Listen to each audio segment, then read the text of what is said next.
আমাকে নেত্রীর আল্লাহ সবাই আমি বলি তুমি ঘটনা কি কলে হুজুর আমরা যাই যে কন বা না কন আমার নেত্রী ভাত মাংস খাইতে না ওরা বলে যে মুড়ো রান্দা মাছও রান্দা গোস্ত রান্দা তৈরি করছে খাইতে পারে না তাহলে বিশ্বাস করো দুনিয়ার কেউ যেন এই যেতে পারে সে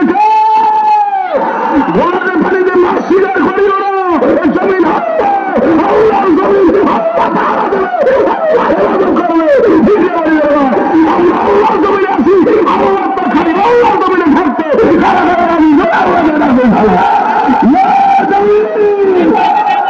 এজন্য আমি আপনাদের অনুরোধ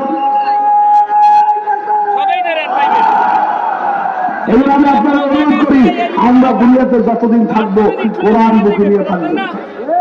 জোরে বল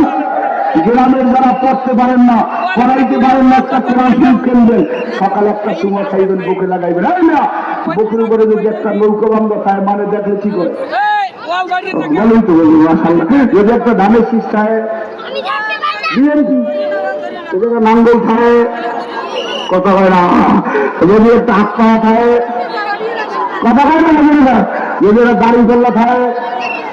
বলেন তো বলবে তাহলে এই গোদেরকে পুরো মানিয়ে মারতে না শুনি কি আমরা